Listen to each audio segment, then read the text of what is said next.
ito na nga, gagala kami sa Baguio. Kita-kita na lang kami sa terminal ng Cabanatuan, 7 PM last trip. At ito na nga, nasa Baguio na kami. Naglalakad kami papuntang Dangwa Terminal.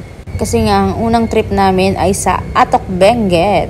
Hinahanap na nga namin yung terminal papuntang Atok sa Dangwa. At ito nga, nakita na namin. Dahil 3 AM pa ang lakad ng van, nanganain muna kami ng bulalo. At yung nag-aya ay yung may gout. Tapos ito na nga, OTW na kami sa Atok. Madilim dahil sa sobrang pagod namin, natulog na lang kami. Pero nakakangawit sa leeg. Pero ramdam mo talaga yung daan na parang isaw. At ito nga, nasa Atok na kami. Grabe, makita ko ng Baguio na naka-short. Hindi ko kinaya, sobrang lamig. Buti na lang may baon akong jogging pants. Ito, nagkape muna kami. Pantanggal lamig. At ito nga, mukha kaming harvester sa Saudi. Ayan, naglalakad na kami. Open na. Ay, grabe, ang ganda talaga.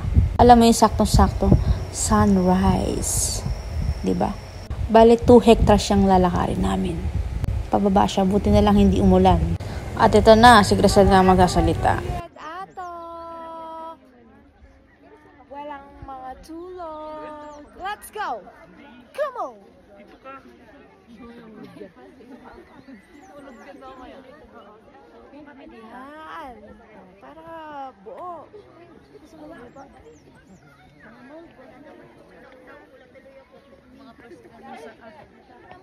First time mo sa Atok, aantokin ka talaga.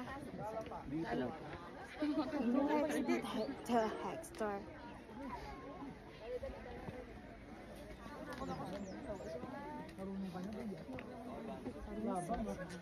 Ano naman doon? Pwede pasukin yun? Huwag na dito naman tayo. We're here.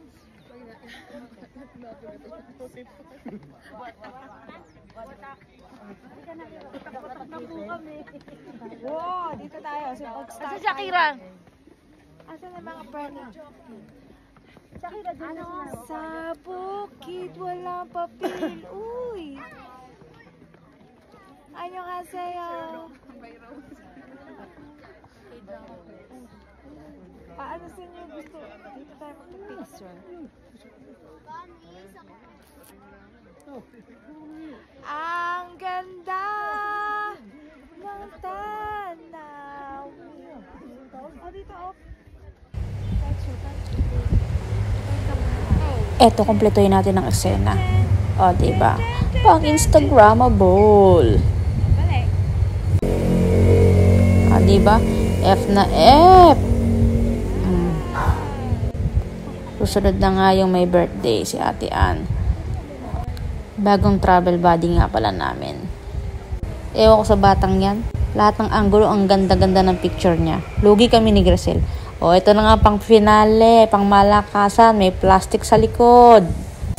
O, sige. Lakad. Rampa. O, F na F niya Kamusta nga pala yung punja mo? Malakas pa siya dyan. Hindi ba siya inaatake ng gout? Ito nga, tignan niyo yung view. Ang ganda.